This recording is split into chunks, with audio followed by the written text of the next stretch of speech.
Well, it's really part of a bigger thing that is even stronger for me than it has ever been before, and that is a sense of responsibility for the earth. And I do think that getting more people involved in active transportation, after all, human beings walked around the earth for so, We did. um, uh, that we will then have fewer people in vehicles that produce the kind of um, air pollution that is threatening the planet.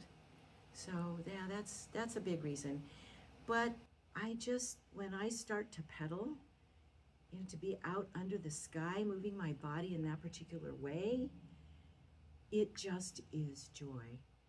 For a while, I used to joke about the fact, oh, I'm 10 again. I think my vision would be that getting on a bike is people's default choice when they have to run an errand or they need to go pick up their kid from school, and that they're able to drive when that's necessary because you're carpooling or because it's raining hard or because you do have to get across the freeway where there's not a great freeway crossing. But I'd like it to be so that people just don't have to give it a second thought, don't have to gird their loins before they go out and ride their bike.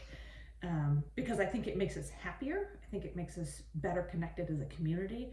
I think it's obviously better for climate reasons, which is my real deep motivation for doing all of this. But then I'm like, why wouldn't you ride your bike? It just makes you happy. So I think, but it's all rooted in this vision of I want us all to live in a world that's safer and cleaner and healthier, where we can be happier than we currently are. And riding a bike like ticks every single one of those boxes, and it just seems like such a no-brainer.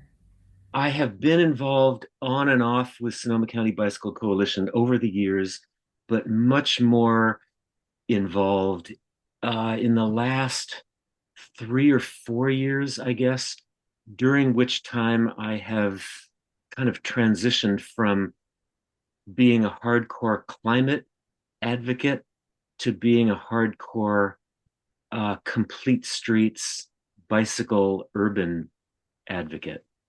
And the way that happened for me was I was very involved in getting the cities in Sonoma County to pass climate emergency resolutions. It was in Okay. early 2021 when we finally got all the cities to pass some form of resolution. A, a number of us started looking diligently uh, at policies that could be implemented at the local level that would have an appreciable, a measurable impact on our local emissions. And uh, it was just obvious that the transportation sector was the biggest contributor and therefore the biggest opportunity. And for me, having been a lifelong bike rider, um, it just felt natural for me to focus my energies on bicycle transportation. And